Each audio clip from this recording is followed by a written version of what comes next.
Welcome to the lecture. Let's understand what is protocol. Let's do a quick review of what challenges we are solving it here.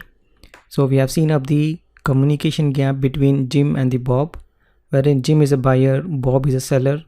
Jim want to buy a phone and Bob want to sell the phone. The two challenges is challenge 1 is the language challenge where Jim and Bob speak same language. The challenge 2 is the distance, how Jim can find Bob. Okay, so let's move on. Okay, so this is the challenge. Let's see how we'll solve this challenge. So let's understand what is protocol. Okay, so Jim staying in USA and Bob staying in Australia, they might be speaking different languages.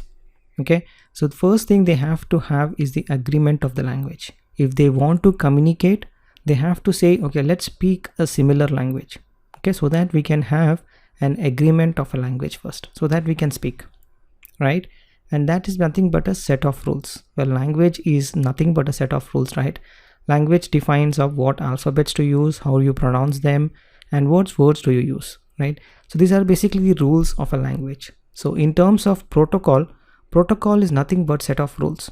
Okay, when two people communicate each other, they just typically agree onto a language. So if they speak the same language, then the communication can happen, right? In terms of a protocol, protocol is nothing but set of rules. Well, if Jim and Bob want to communicate with each other, the Jim says, let's speak in English. Then Bob says, all right, let's talk. So the communication gap has been removed. That is the first level of communication called as language communication, right? They agree onto a protocol, and protocol define what rules to use for that communication. Okay, so understand this concept of a protocol. When someone say what is protocol, it is nothing but set of rules, right? It is a rule using which you establishing the communication. In between the two people, we agree onto a language, could be an English language, right? And once we agree onto the language, then the communication can happen. Well, that solves the first problem. Does Jim and Bob speak same language, right? When they agree onto a similar protocol, so there has to be an agreement of protocol first. When two people want to communicate, there has to be an agreement of protocol so that these two people can communicate. Okay, so let's move and understand how these things happen in terms of computers. Well, how to system communicate? Even for a system to communicate, they have to follow a protocol, so that when a system communicate with each other, they first define what is the rules we're going to use to communicate. That is the first transaction that happens between the two systems. That is nothing but they follow a same protocol. They agree onto a protocol first before the communication can happen. Okay, so let's take an example. So think of an example of a TV via your remote. Your remote is trying to control your TV. How do you think your TV remote can talk to your TV?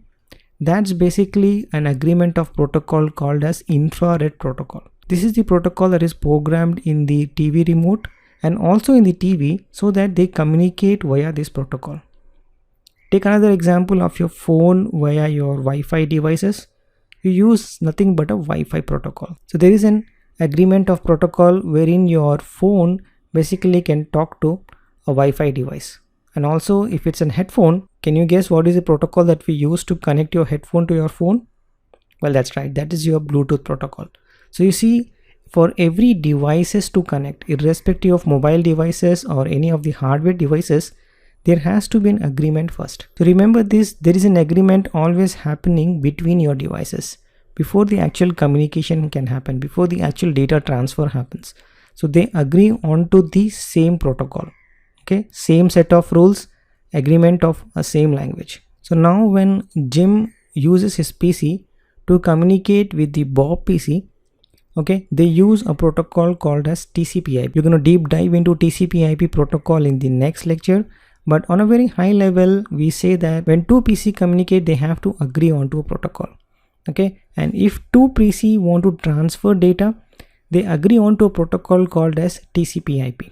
TCP/IP is a protocol using which we can transfer information between computers, and obviously you know the information between computers is zeros and ones.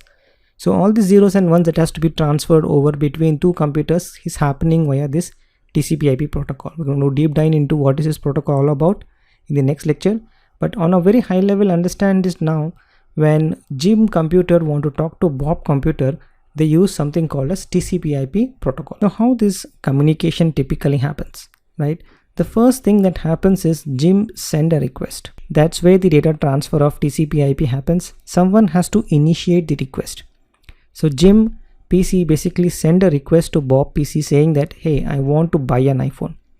Then Bob PC can respond saying that, okay, this is my response and I'm interested to sell my phone to you. Okay, so that's basically the communication that is happening between the two PCs. And that's how the challenge that we have seen previously, how Jim can buy a phone and Bob can sell a phone, challenge can be solved via this communication. Okay, so let's understand what is a protocol. So what is protocol? Protocol is nothing but set of rules. Remember this definition forever. Okay, if someone asks you what is a protocol, think it has a set of rules, some rules that is being defined already in that protocol. So protocol is nothing but a set of rules that defines how to communication can happen between the two devices. As I told you, two devices has to agree on to the protocol first, then the communication can happen. Every machine is programmed with a protocol, that is nothing but the rules to communicate. If two computers are talking, if two hardware is talking, if a machinery is talking to another machinery, there is something called as protocol already been defined. Okay, the protocol is something like an handshake. They first say, okay, let's start communicating and this is the language I'm going to use. Then the other person agrees to that language, then the communication happens. Okay, so devices agree on a common protocol before they communicate. This is a very, very important line that you have to remember always when you think of communication between the two devices. Any two devices in the world that you take in, they first agree onto a protocol. Once they agree onto a protocol, then they start communicating on that protocol. And what is a protocol? Protocol is a set of rules. Well, here is some of the examples we have seen previously. Protocol is a set of rules to communicate. Your phone can talk to your Wi-Fi devices using a Wi-Fi protocol. Computer can talk to a server, download files, upload files via an FTP protocol. You are sending emails, then obviously it is basically an email protocol. Well, that's basically solves the first challenge, that is the language challenge. And the language challenge is solved via the protocol. So they first agree onto a protocol. So in terms of Jim computer and the Bob computer, they agree onto a protocol called as TCP/IP protocol. And Jim initiate the request to say, I want to buy a phone. The Bob send a response to Jim saying that, okay, I'm going to sell the phone to you. Well, so challenge 1, that is a language challenge, does Jim and Bob speak same language, is solved via agreeing on to a protocol. Okay, and what is a protocol? Protocol is a set of rules. So let's look at the challenge number 2, that is a distance. How Jim computer can find Bob computer. Okay, so let's understand this definition by understanding what is internet. Alright, so let's jump in another lecture, understand what is internet.